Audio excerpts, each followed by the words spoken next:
शिवरात्रि के पहले जो 9 दिन होते हैं उसको शिव की नवरात्रि कहते हैं। और उस शिव की नवरात्रि में 3 दिन भगवान शंकर ने डबरा वालों को दे दिए।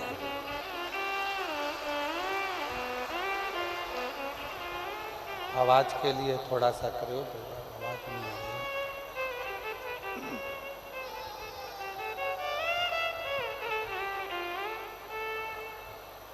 ये 3 दिन शिव की नवरात्रि में से आप लोगों को मिले हैं और इन 3 दिनों में आप भगवान देवाधिदेव महादेव की अविरल भक्ति को प्राप्त करने के लिए इस नवग्रह मंदिर प्राण प्रतिष्ठा महोत्सव में आए।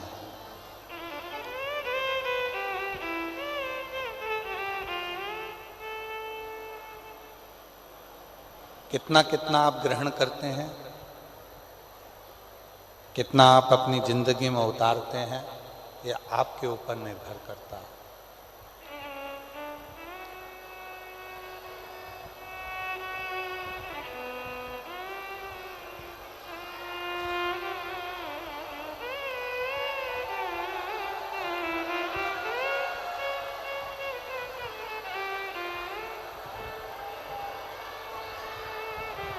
भगवान शिव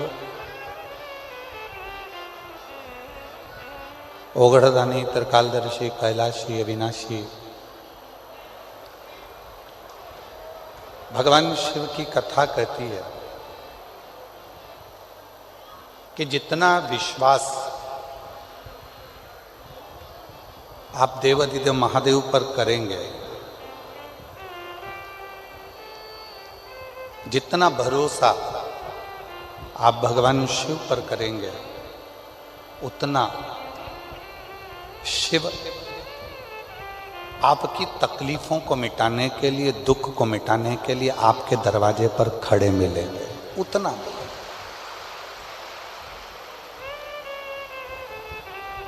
और तेरी कृपा बिना ना हिले एक भी अणु, लेते हैं श्वास तेरी कृपा से तनु तनु। बखान क्या करूं मैं राखों के ढेर का, चपटी भभूत में खजाना कुबेर का। हे गंगाधार मुक्ति द्वार ओंकार तू, बोले ओंकार तू, आयो शरण तिहारी शंभु तार तार तू। शिव को बेलपत्र, शिव को जल, शिव को पुष्प, शिव को धतूरा, शंकर भगवान को ये सब कुछ देने से पहले भगवान शंकर को देना होता है आपका विश्वास, आपका भरोसा।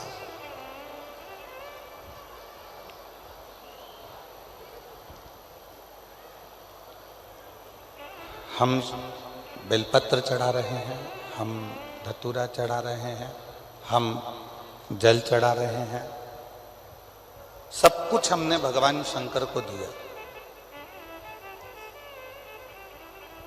पर उस जल चढ़ाने में, उस बेलपत्र चढ़ाने में, उस धतूरा चढ़ाने में यदि हमारा विश्वास ही नहीं है तो शिव ना तुम्हारा बेलपत्र स्वीकार करता है, ना तुम्हारा जल स्वीकार करता है, शिव ना तुम्हारा धतूरा स्वीकार करता है।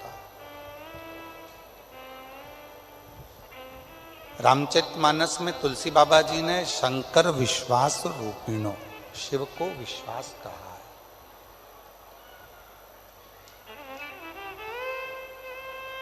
रामचरितमानस में तुलसी बाबा कहते हैं कि भगवान देवाधिदेव महादेव विश्वास का प्रतीक है। और भगवान शिव जब विश्वास का प्रतीक है, भगवान शंकर जब विश्वास का प्रतीक हैं, तो उनको क्यों ना हम विश्वास दें, हम भरोसा दें, हम दृढ़ता दें।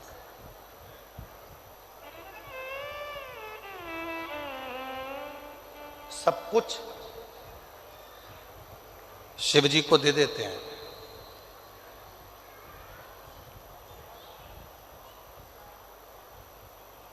1 लाख 1.25 लाख बेलपत्र हम शंकर भगवान को चढ़ाएंगे, शिव जी खुश हो जाएंगे, भगवान शंकर प्रसन्न हो जाएंगे। हम 100 लीटर दूध चढ़ाएंगे, भगवान शंकर प्रसन्न हो जाएंगे। मैंने संकल्प लिया है कि भगवान शंकर को इतना दूंगी, शिव को प्रसन्न कर लूंगी, भगवान शंकर को प्रसन्न कर लूंगी। पर महापुराण की कथा कहती है, भगवान शंकर का पवित्र चरित्र कहता है कि शिव को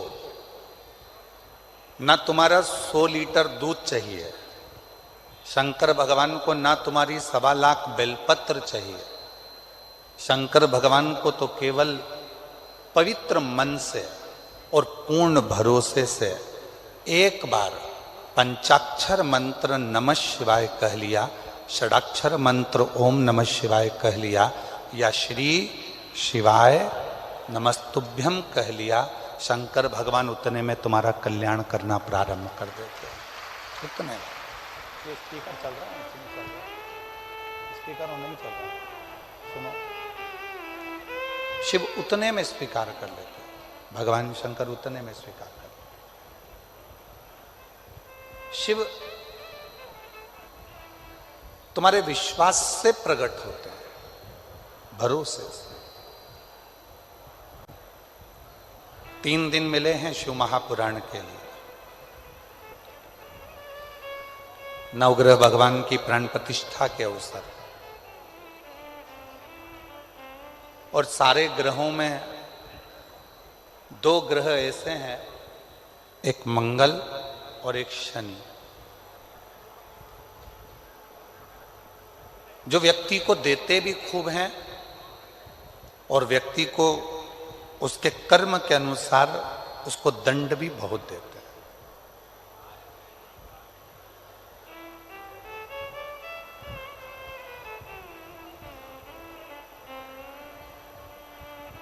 जो नवग्रह भगवान का मंदिर यहाँ डबरा मध्य प्रदेश में बन रहा है, तैयार हो गया है, उसकी प्राण प्रतिष्ठा हो रही है। इस डबरा नगर वालों को बाद में मालूम पड़ेगा कि नवग्रह भगवान जब किसी जगह पर बैठते हैं अपने परिवार के समेत, तो उस नगर को इतना वैभव से भर देते हैं, उस क्षेत्र को इतना धन देना प्रारंभ करते हैं कि उस क्षेत्र की पूरी जितनी भी दरिद्रता है वो समाप्त होती चली जाती है, उसका कष्ट दूर होते चले।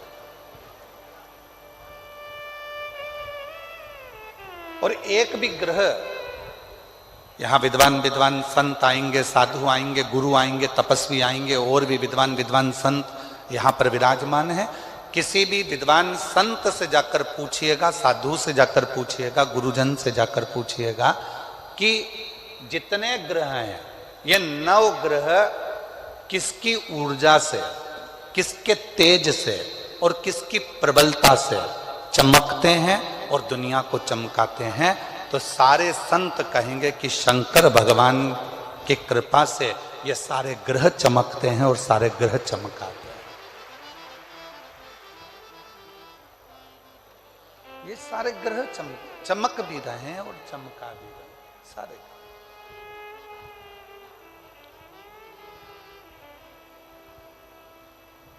शनि भगवान को जब पांव में लचक आ गई, श्राप लग गया अपनी माता का, शिव की भक्ति करी काशी में रहकर, और शिव ने उनको स्वीकार कर लिया।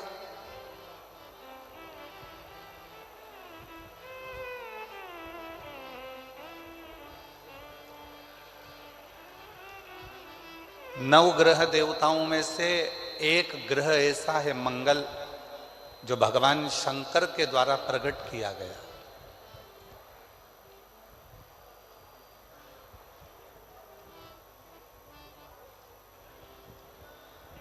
शिव के द्वारा जो प्रकट किया गया।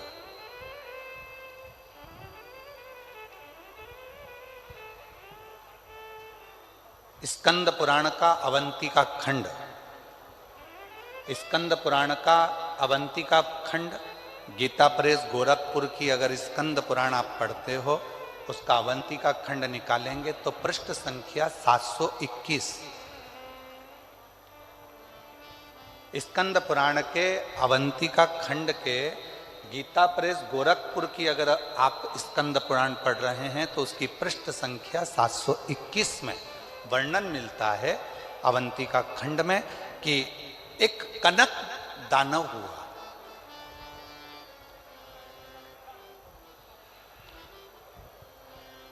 और वो कनक दानव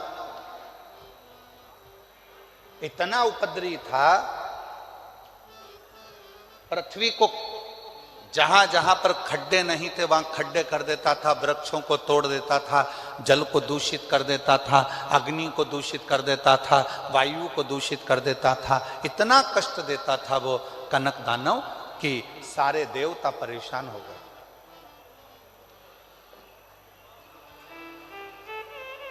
सारे देवता परेशान हो गए। और शिव महापुराण की कथा कहती है, जब जब व्यक्ति की जिंदगी में दुख आता है, तकलीफ आती है, कष्ट आता है, बहुत ज्यादा उसके जीवन में जब संघर्ष चालू होता है, और यदि वो एक बार भी देवादिदेव महादेव के मंदिर में जाना प्रारंभ कर देता है तो उसके कष्ट मिटना अपने आप प्रारंभ हो जाते हैं, उसके दुख मिटना प्रारंभ।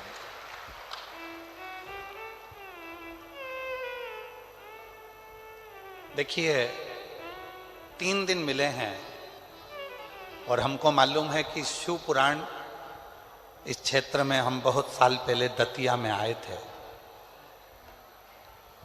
और उसके पत्र हमारे पास में हैं। जिन जिन ने दतिया में कथा सुनी थी, किसी के यहाँ 15 साल में संतान हुई, किसी के यहाँ 18 साल बाद नौकरी लगी, पत्र हैं हमारे पास में, पढ़ेंगे, ऐसा नहीं कि नहीं पढ़ेंगे। जिनने दतिया में कथा सुनी और आज फिर डबरा के इस पवित्र प्रांगण में बैठकर कथा को 3 दिन की भले करने के लिए आए हैं, पर विश्वास के साथ कहते हैं जिसने भी इस 3 दिन की कथा को दिल से सुन लिया, उसका अगला पत्र व्यासपीठ पर जरूर आएगा और वो पत्र हम व्यासपीठ पर मिलेगा। बस विश्वास के साथ सुनिए, भरोसे के साथ सुनिए, दृढ़ता के साथ सुनिए। एक दृढ़ता, एक भरोसा, एक विश्वास जब आपके भीतर होगा और आप उस कथा को सुनेंगे तो आपके जीवन में सुख का अनुभव अपने आप होने लगेगा। एक दृढ़ता के साथ सुनिए।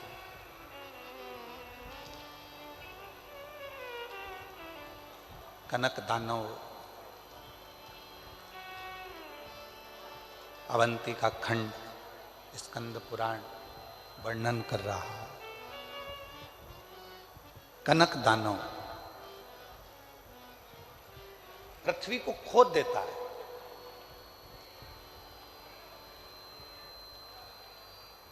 शिव महापुराण की कथा कहती है, बैठे बैठे किसी किसी माताओं की, किसी किसी मेरे जीजियों की, किसी किसी मेरे जीजाओं की, बेटों की, बेटियों की आदत रहती है कि वो बैठे बैठे कोई भी चीज उठा के जमीन को खुरदते ही रहते हैं। इनके पास कोई काम नहीं रहता, बस जमीन को खुरदना।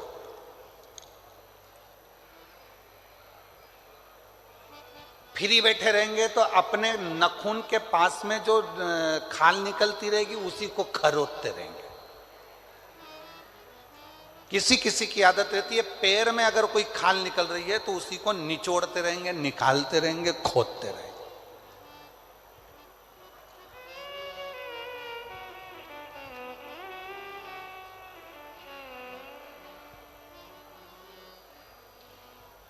और शिव महापुराण की कथा कहती है यह अच्छी बात नहीं है।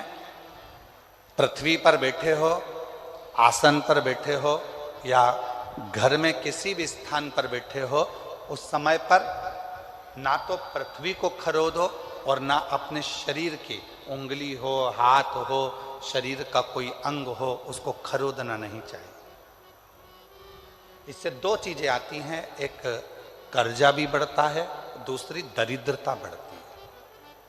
कोई व्यक्ति दुकान पर बैठे बैठे दिन भर अपने हाथ को, उंगलियों को खरोदता रहे, नाखून तोड़ता रहे, हाथों से नाखून चबाता रहे, या कोई ना कोई ऐसा काम करता रहे कि पैर के खाल को ही दिन भर नोचता रहे, या अपने पैर से दिन भर बैठा बैठा वो जमीन को रगड़ता रहे, या अपने पाँव से, नाखून से पृथ्वी को खरोदता रहे, तो ये तकलीफ उत्पन्न करती है,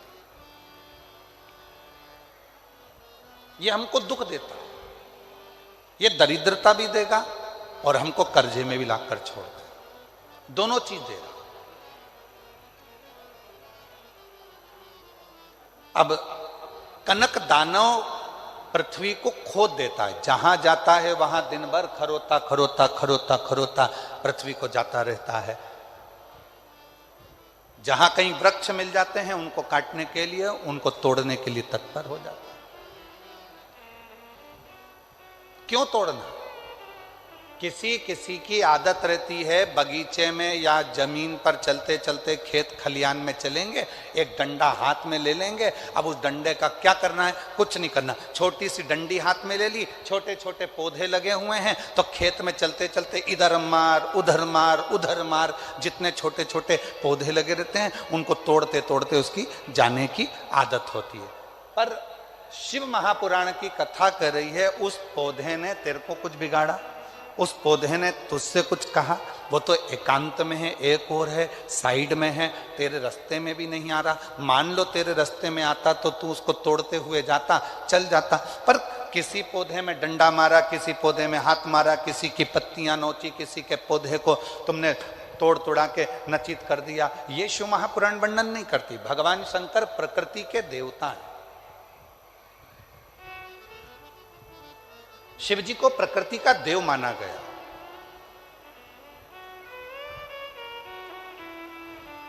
वो तोड़ने में नहीं, वो जोड़ने में सुख देते हैं, आनंद देते हैं। कनक दानव पत्तों को तोड़ रहा है, वृक्षों को तोड़ रहा है, वायु को दूषित कर रहा है। जिस जलाशय के पास बैठता है कनक दानव, बड़े बड़े पत्थर उठाकर जलाशय में पटकता है। कई लोगों की आदत रहती है नदी के तट पर यहाँ का कंकर उठा के वहां पटकेंगे, वहां का कंकर उठा